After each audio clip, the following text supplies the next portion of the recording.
What's up, guys? Jacques Slade here with the post game, and I'm here with Bismack Biyombo, and we're at Laney High School. And I have some questions for you. So you didn't actually play in high school. You went from high school to international. Can you talk about that a little bit?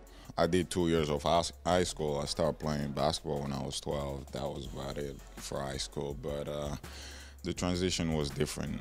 We started playing, was like five of us, and 4 of them quit because it was just too hard. It was professional. You gotta put in a lot of work. I had to find a way to adjust to it, and obviously, it turned out to be good for me. So I can't complain.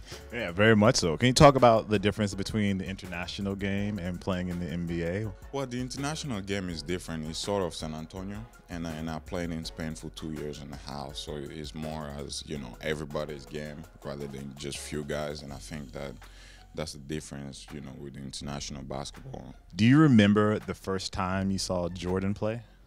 Oh, yes. It was back home when he actually dunked on Mutombo, because Mutombo is from my country. And, of course, it was all over TVs and stuff. That's when I actually first saw, MJ play. And from there is everybody home were talking about Michael Jordan. And everybody around the world talk about Michael Jordan.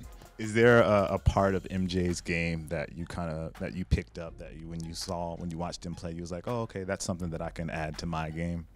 More than anything, it's just the mentality of the game to play, to come every night and play at the same level. How important is it for the kids that go to Laney High School for Michael Jordan to come back and renovate the gym for them? To me, I think it's very important because it's an inspiration to a lot of these kids. We enjoy the time being here, and of course, we appreciate the brand for bringing us here. It's been amazing.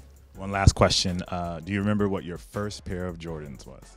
First pair of Jordan, that's a good question. Back home, I never had a brand new pair of Jordan until I got to the NBA, actually. And my first pair of Jordan was, I had like 10 different pairs, the 11s and all that, and the rest of them was all right. but I kept the 11, and then now, of course, I love the future that I've been wearing for a long time. Well, thank you, man. I appreciate your time. Thank you. Thank you, guys. Bismack Biyombo, Jacques Slade, post game. I got to work on my height, but